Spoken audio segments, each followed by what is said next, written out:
প্রিয় শিক্ষার্থী বন্ধুরা, আমি Debashish Jordar, Khulna collectorate public student college.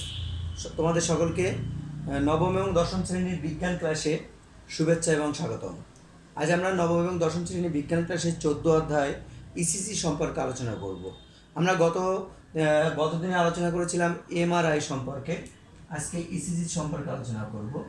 তো শিক্ষার্থী বন্ধুরা, চলো ইসিজিটা আসলে কি আমরা ধাপে ধাপে এগুলো নিয়ে আলোচনা করি। ইসিজি হলো ইসিজি, ইলেকট্রোকার্ডিওগ্রাম। ইলেকট্রোকার্ডিওগ্রাম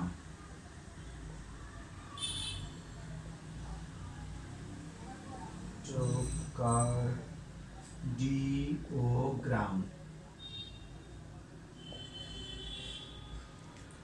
শব্দের সংক্ষিপ্ত রূপটাকে বলা হয়, শব্দের কি সংক্ষিপ্ত রূপ। সংক্ষিপ্ত রূপটা হলো ইসিজি। তাহলে ইসিজি আমাদের ইলেকট্রোকার্ডিওগ্রামকে আমরা শব্দের সংক্ষিপ্ত রূপকে ইসিজি বলি। ইসিজি একটি রোগ নির্ণয় করার পদ্ধতি।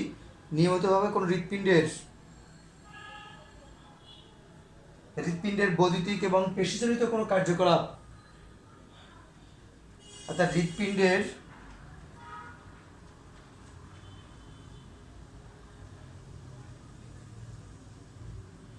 বৈদ্যুতিক ও পেশিজনিত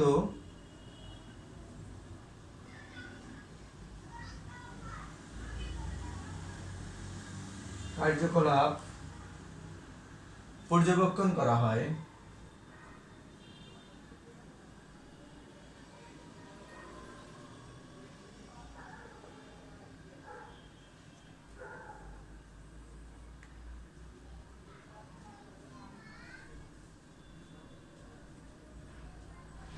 এখানে কি করা হয়, কোনো একটা বৈদ্যুতিক সংকেতকে সাধারণত ইসিজিতে আমাদের পেশির মধ্যে দিয়ে দেওয়া হয় এবং সেই বৈদ্যুতিক সংকেতটা পেশির মধ্যে চারিদিকে কী করে, ছড়িয়ে পড়ে। অর্থাৎ ছড়িয়ে পড়ার পরে হৃৎপিণ্ডটা কী হয়, এই যে বৈদ্যুতিক সংকেত পেশির মধ্যে ছড়িয়ে পড়ে, যার কারণে পেশি কি হয়, সংকুচিত হয়। সংকুচিত হয়, অর্থাৎ পেশিটা কি হয়ে যায়, সংকুচিত হয়।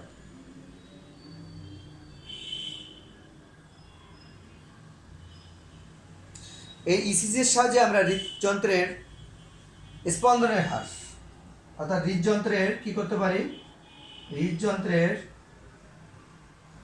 স্পন্দনের হার এবং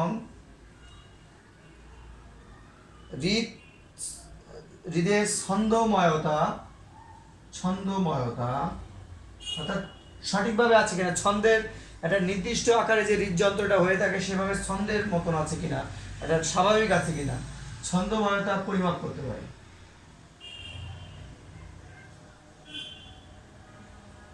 আমরা এই পয়েন্টগুলো মনে রাখবো অবশ্যই। যেসব পয়েন্টগুলো আমরা লিখছি আন্ডারলাইন করে বা মেইন পয়েন্ট, তাহলে তোমাদের এখান থেকে সাধারণত পরীক্ষায় এসে থাকবে। এটা সাধারণত হৃৎপিণ্ডের মধ্যে রক্ত প্রবাহের প্রমাণও করে। হৃৎপিণ্ডের মধ্যে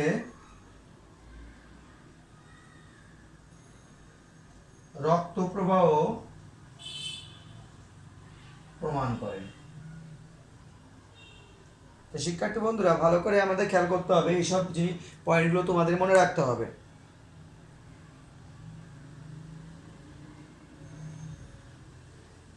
এখানে হৃৎপিণ্ডের একটি সম্পূর্ণ ছবি পাওয়ার জন্য 10টি ইলেকট্রোড ব্যবহার করা হয়। এখানে হৃৎপিণ্ডের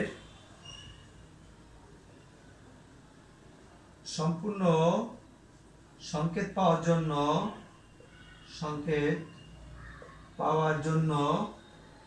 10টি ইলেকট্রোড ব্যবহার করা হয়। 10টি ইলেকট্রোড ব্যবহার করে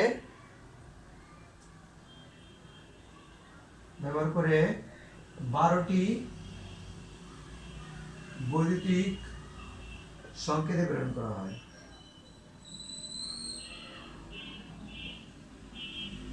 খুব ইম্পর্টেন্ট একটা লাইন, এই পরীক্ষার সময় এসে থাকে। 10টি ইলেকট্রোড ব্যবহার করে 12টি বৈদ্যুতিক সংকেতে প্রেরণ করা হয়।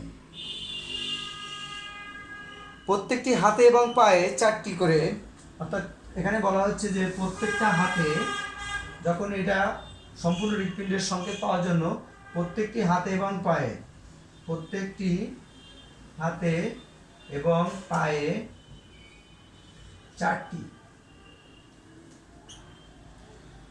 4টি এবং বাকি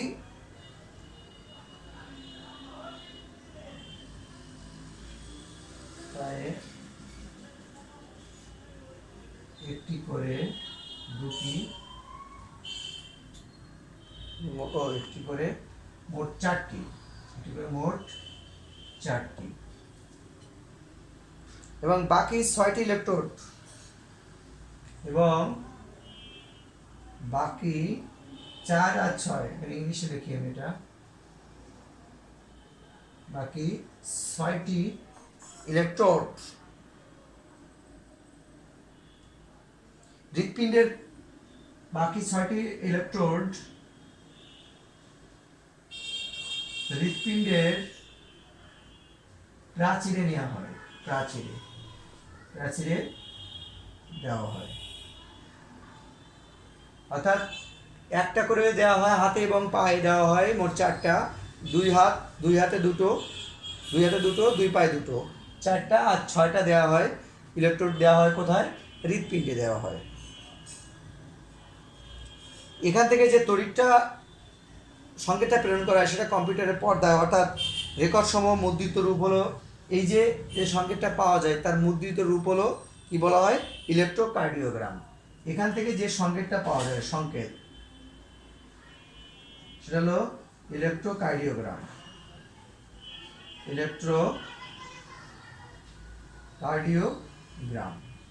অর্থাৎ সংক্ষিপ্ত মুদ্রিত রূপটাকে বলা হয় কার্ডিওগ্রাম।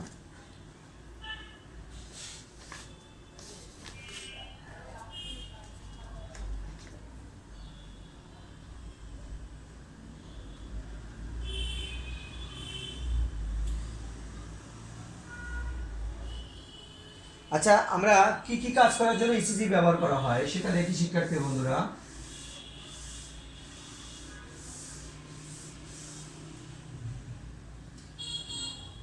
আমরা যে সকল কাজ করার জন্য তোমার ইসিজি করা হয়, বুকের ধড়ফড়ানি,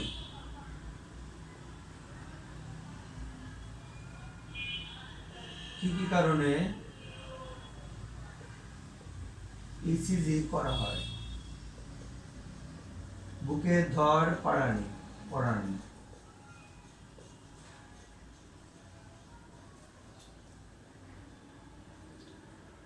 অনিয়মিত এবং দ্রুত হৃদস্পন্দন, অনিয়মিত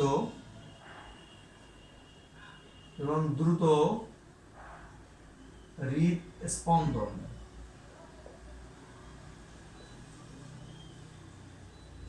বুকে ব্যথা,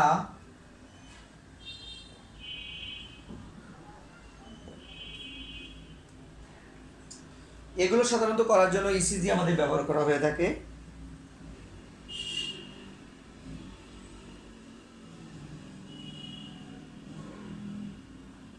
ইসিজির মাধ্যমে হার্ট অ্যাটাক শনাক্তকরণ করা হয়, হার্ট অ্যাটাক এটা শনাক্তকরণ করা হয়। আবার হৃৎপিণ্ডের আকার বড় হওয়া, হৃৎপিণ্ডের আকার বড় হওয়া, এটা আমাদের সাধারণত ইসিজির মাধ্যমে করা হয়ে থাকে।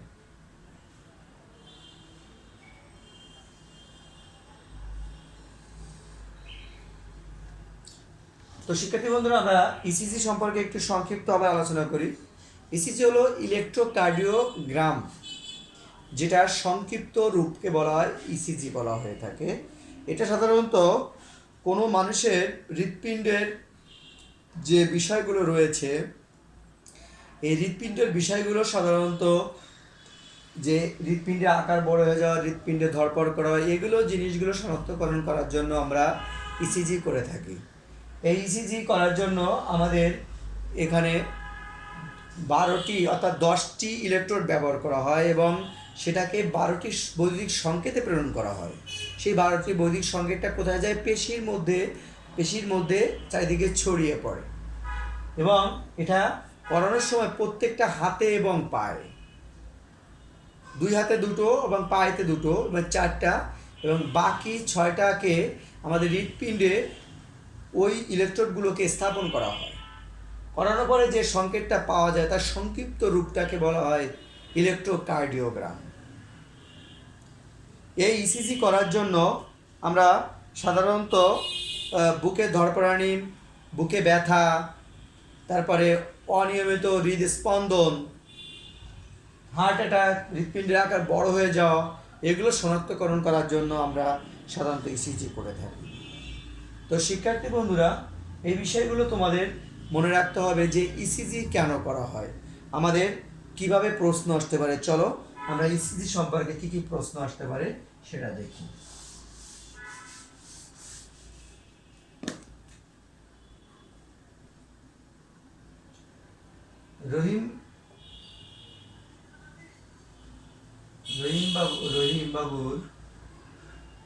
রহিমের হঠাৎ করে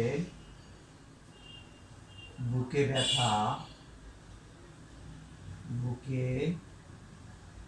ব্যথা এবং হৃদস্পন্দন বেড়ে যাওয়ায় সে ডাক্তারের কাছে যায়। ডাক্তার তাকে একটি টেস্ট করে। প্রশ্ন: ডাক্তার কি টেস্ট করে এবং কিভাবে করে?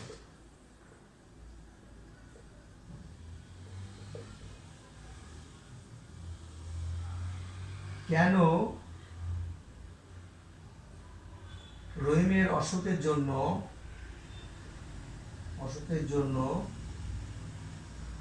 উক্ত টেস্ট করা হয়, বিশ্লেষণ করো। তো শিক্ষার্থী বন্ধুরা, এই দুটো প্রশ্ন এই শুরুতে থাকবে তোমাদের, যে একটা সৃজনশীল প্রশ্ন এভাবে করে তোমাকে দিতে হবে, ডাক্তার কি টেস্ট করে এবং কিভাবে করে। এটা প্রক্রিয়ার, অর্থাৎ তোমাদের যে ইসিজি যে প্রক্রিয়াটা তোমাকে বললাম, এটা সুন্দর করে এভাবে উপস্থাপন করতে হবে। কি করে বুঝলে তুমি বুকে ব্যথা বা হৃদস্পন্দন বেড়ে যাওয়া, এটা এই টপিকস থেকে সহজে বুঝতে পারলে তুমি যে এটা সাধারণত ইসিজি নাকি এমআরআই বা এগুলো।